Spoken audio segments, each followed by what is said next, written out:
Le jeu est un facteur important de bien-être chez le chat qui ne dispose pas d'une chatière ouverte 24 heures sur 24. Il faut savoir que le chat a en moyenne besoin de 4 à 5 heures d'activité par jour. C'est une moyenne bien sûr, d'autres chats auront besoin de 8 heures, d'autres chats auront besoin de moins. En sachant que quand on parle d'activité, ce n'est pas évidemment juste l'activité physique, mais une partie de ces 4-5 heures en moyenne doivent être consacrées à faire bouger le chat. C'est très important chez le chat qui ne sort pas, selon son âge, selon sa race, selon son caractère et son besoin d'activité. Mais son besoin d'activité n'est pas toujours comblé, ce qui peut avoir de lourdes conséquences sur son bien-être et provoquer des troubles par exemple, voire même des problèmes médicaux.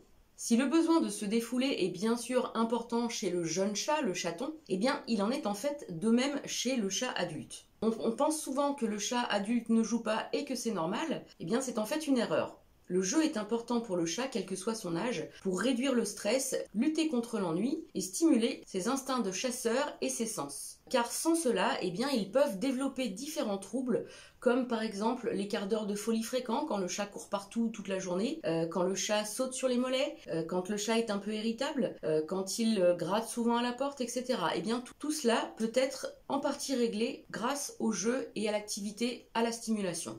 Cela ne sera pas le seul moyen dont on dispose pour régler le problème, mais cela y contribuera beaucoup. Vous l'avez compris, le jeu a donc de nombreux atouts pour le chat et il permet en plus de renforcer notre complicité avec lui. Mais comment jouer efficacement avec le chat? Eh bien, il convient déjà de trouver les jeux qui intéressent notre chat et de les adapter à son âge. Comme nous, quand nous étions petits, chaque chat va avoir ses préférences et va avoir des jeux qu'il apprécie, d'autres moins.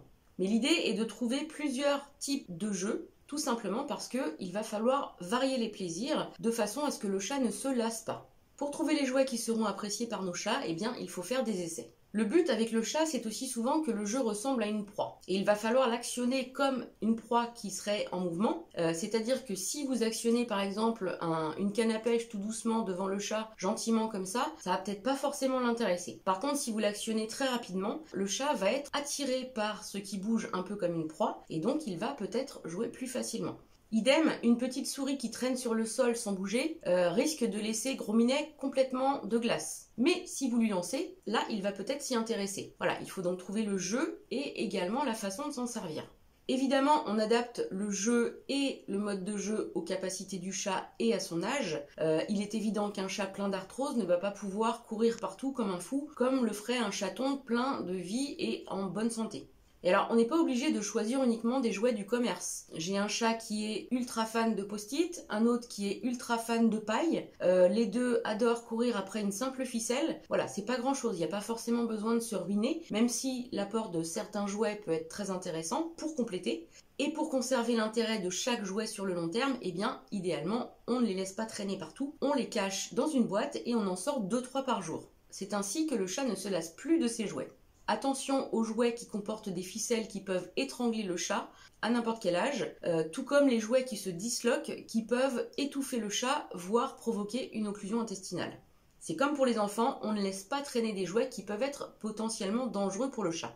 Combien de temps doit-on jouer avec le chat chaque jour? Le minimum, ça va être 10 minutes, mais c'est vraiment le minimum. Idéalement, on fait plusieurs séances de 5-10 minutes, 5-6 fois par jour si c'est possible, puisque dans la nature, en fait, le chat est un sprinter. Et idéalement, les périodes les plus adaptées dans la journée, ça va être le matin et le soir, en fait. C'est à ce moment que le chat est plus disponible pour cela. Et en parlant de disponibilité, justement, eh bien, on fait en sorte de jouer avec le chat quand il est disponible. C'est-à-dire qu'on ne le réveille pas pour jouer avec lui, on ne l'embête pas quand il est en train de manger ou d'observer les petits oiseaux à l'extérieur. On va jouer avec lui au moment où il est disponible, au moment où peut-être même il demande. Certains chats vont demander très explicitement à jouer avec nous. Eh bien là, c'est que ça va être le moment. Voilà, vous avez donc les informations de base pour jouer efficacement avec votre chat. À vous de jouer. Si cette vidéo vous a été utile, mettez-lui un pouce j'aime. Laissez-moi un commentaire et partagez la vidéo de façon à ce que cela puisse servir à d'autres personnes également. Et abonnez-vous à ma chaîne pour avoir plein d'autres informations gratuites comme celles que je viens de vous donner. En attendant la prochaine vidéo, je vous dis prenez bien soin de vous et de vos loulous et à très bientôt.